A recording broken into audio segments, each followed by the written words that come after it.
Hey everybody, 2C2 here again with another ramen review. As you've seen in some of my other videos, if you've had a chance to start it out with some of the basic types of ramen noodles, this is going to be one of the first ones that I do a review on that is not the type of ramen noodle that you can usually find at any corner grocery store, at least not in my experience. I actually did pick this up from a store, H Mart, which specializes in Asian groceries and imported foods from Korea, Japan, and some other countries. So, without further ado, let's get right into it. Here we have Sesame flavored noodle bowl. Contains egg block. 4 minutes, serving suggestion, and as usual, they always show the ramen with a lovely egg, some delicious looking meat, sesame seeds, and some assorted vegetables. Now, I can assure you, of course, that is a serving suggestion, and it is not included in here. I'm pretty sure. I'm kind of curious as to what the egg block is. But as you can see here, it's in English, and it also has some other writing on it as well that is not in English. But this is actually one of the easier ones. As I go through some of the other ones, you'll see that some of them have no English on them whatsoever. But basically, it looks like you fold down right about here. Of course, you'll take the packets out, the noodles in here. I'll open it in a moment and show it to you. But I'll go back here and do a quick thing here. It says, do not microwave, use hot water. Cooking directions, and they're in English. Cooking direction. Open lid to the dotted line. Okay, figured that out. Add powder soup and egg block. Boiling water up to the inside line. Close lid, wait 4 minutes. Remove lid, add seasoning, sesame seed oil, stir well and enjoy. Nutritional Facts. 485 calories. It's one serving. 18 grams of fat. I'm going to guess that's the sesame oil and probably that egg block. Saturated fat, 9 grams, 60%. Cholesterol, 7 milligrams. Sodium, a whopping 1,670 milligrams of sodium.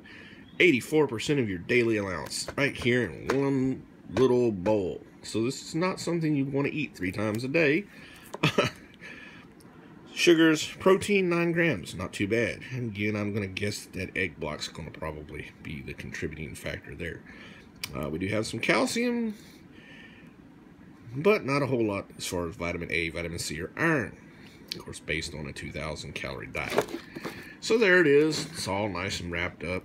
I'm going to go ahead and pause the video here for a minute. I'll open this bad boy up. We'll take a look at what's inside. Alright, so I will be right back. Okay, so here we are back. I've opened it up. As you can see, I've opened the lid up halfway to the line as instructed, and I've pulled the 3 items that were inside out. Real quick here, show you there's the noodles in there. Now they do look like your typical ramen style noodles. Some of these soups will have thicker noodles, different noodle types. Again, some will be ramen, some will be udon, and so forth. But that is your basic ramen noodle cake in there. We have our flavor packet, which is probably where most of the sodium is, right here. Here is the egg block. As you can see, egg block. So that'll be interesting. Not sure exactly, but... And here's our sesame oil. Now, I've noticed that in some other noodles that I've eaten, one of the big differences from the imported versus the ramen noodle that you may have seen in my other video is that they do include some different things besides just the typical flavor packet. Some is the powder, which this is a powder. Some will actually have a liquid flavor pack. A lot of them will have some type of oil to add as well, whether it's sesame oil, like it is in this case, or fish oil, or some other type of oil, which seems to enhance the richness of the broth and give it a little bit more flavor and richness versus just powdered added to the water. But there it is. So I'm going to go boil some water and add the ingredients as instructed, and then we'll come back and I will finish up the video by showing you the end result and giving you my impression as I have a taste. And this will be the first time that I've eaten this. I have not eaten this before, so I hope you enjoy. So I'm going to pause here again, go get the water on, get it ready, and then I'll come back and we'll close out.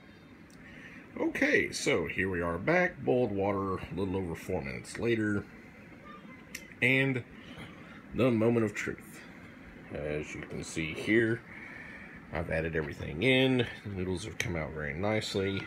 It's got a rather dark broth. The egg block was actually a small square that looked very much like a dried, dehydrated fried egg. It broke up and of course is in with the broth now. You can see there's some little bits of onion and whatnot. Has a very strong sesame smell to it. The sesame oil of course contributed to that. But here they are. So I'm going to go ahead and attempt to get a little bit here. And I will try this. So bear with me one moment.